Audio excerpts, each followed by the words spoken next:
Hello viewers, সবাই কেমন আছেন? সবাইকে এক্সক্লুসিভ টাস মিডিয়ার পক্ষ থেকে স্বাগতম।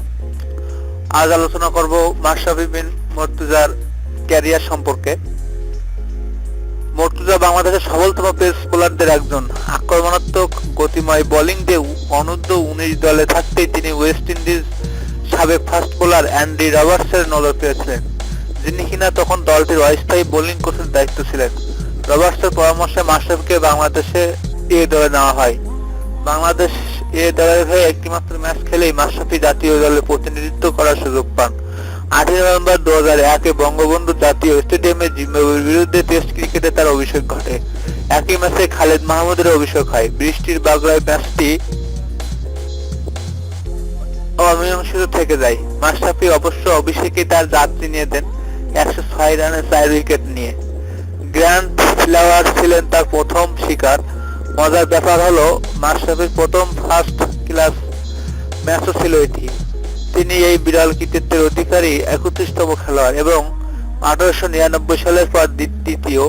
একই বছর 23 নভেম্বর ওয়ানডে ক্রিকেটের মাশরাফির অভিষেক হয় ফাহিম মুনতাসির ও তুষার ইমরানের সাথে। অভিষেক ম্যাচে মোহাম্মদ শরীফের সাথে বোলিং ওপেন করে তিনি 8 ওভারে 2 বলে 26 রান দিয়ে বাগিয়ে নেন 2টি উইকেট। বিপক্ষে ব্যক্তিগত তৃতীয় টেস্ট খেলার সময় তিনি হাঁটুতে আঘাত পান। এর ফলে তিনি প্রায় 2 বছর ক্রিকেটের বাইরে থাকতে বাধ্য হন। ইংল্যান্ডের বিপক্ষে দ্বিতীয় টেস্ট খেলায় তিনি সফলতা পান। 60 রানে 4 উইকেট নেওয়ার পর আবার তিনি হাঁটুতে আঘাত পান। এ যাত্রায় তিনি প্রায় বছরখানেক মাঠের বাইরে থাকতে বাধ্য হন।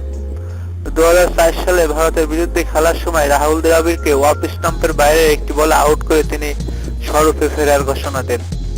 সেই সিরিজে তিনি ধারাবাহিকভাবে বোলিং করেন এবং তেন্ডুলকার ও গাঙ্গুলিকে আউট করার সুযোগ তৈরি করেন, তবে ফিল্ডারদের ব্যর্থতায় তিনি উইকেট পাননি। এই সিরিজের একদিনের আন্তর্জাতিক ম্যাচে ভারতের বিরুদ্ধে অবিস্মরণীয় জয়ের নায়ক ছিলেন তিনি। 2006 সালে ইংল্যান্ডের বিপক্ষে টেস্ট সিরিজে তিনি ভালো বল করেন। বাংলাদেশি বোলারদের মধ্যে তার গড় ছিল সবচেয়ে ভালো। কার্ডিফে অস্ট্রেলিয়ার বিরুদ্ধে নাটকীয় জয়ে তিনি অবদান রাখেন। তিনি মারকুটে ব্যাটসম্যান অ্যাডাম গিলক্রিস্টকে 0 রানে আউট করেন এবং 10 ওভারে মাত্র 33 রান দেন। ঐতিহাসিকভাবে বাংলাদেশের ভালো পেস বোলার ঘাটতি ছিল।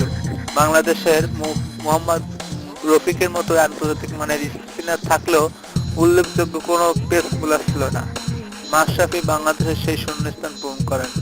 2006 ক্রিকেট পঞ্জিকা বর্ষে মাশরাফি ছিলেন একদিনের আন্তর্জাতিক খেলায় বিশ্বের সর্বাধিক উইকেট শিকারী। তিনি এই সময় 49টি উইকেট নিয়েছিলেন। 2007 সালের ক্রিকেট বিশ্বকাপে ভারতের বিপক্ষে অবিস্মরণীয় জয়ে মুর্তজা ভূমিকা রাখেন। তিনি 38 রানে 38 রানে 4 উইকেট দখল করেন। বিশ্বকাপের প্রস্তুতি খেলায় নিউজিল্যান্ডের সাথে বিজয়ের মাশরাফির ভূমিকা রয়েছে। মাশরাফি বাংলাদেশের সর্বোচ্চ গতির বোলার এবং সমর্থকদের কাছে নয়াল এক্সপ্রেস নামে পরিচিত। মাশরাফি একজন মারকুটে ব্যাটসম্যান। ভারতের বিপক্ষে ঢাকায় অনুষ্ঠিত দ্বিতীয় একদিনের আন্তর্জাতিক খেলায় তিনি পরপর 4 বলে ছক্কা পেটান। সেই ওভার থেকে তিনি 26 রান সংগ্রহ করেন, যা কোনো বাংলাদেশি ব্যাটসম্যানের জন্য এক ওভারে সর্বোচ্চ রানের রেকর্ড।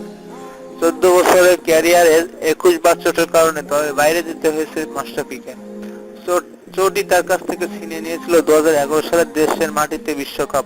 2016 সালের রকেট বাংলাদেশ ইংল্যান্ড ওয়ানডে সিরিজের তৃতীয় খেলায় 2 উইকেট সংগ্রহের মাধ্যমে মোট 216 উইকেট নিয়ে বাংলাদেশের ওয়ানডে সবচেয়ে বেশি উইকেট শিকার হিসেবে তুলে ধরেন নিজেকে। প্রিয় ভিউয়ার্স, আশা করি খবরটা ভালো লাগলো। আরো নিত্য নতুন ভালো খবর পেতে আমার চ্যানেলটি অবশ্যই সাবস্ক্রাইব দিবেন। সবাই ভালো থাকেন।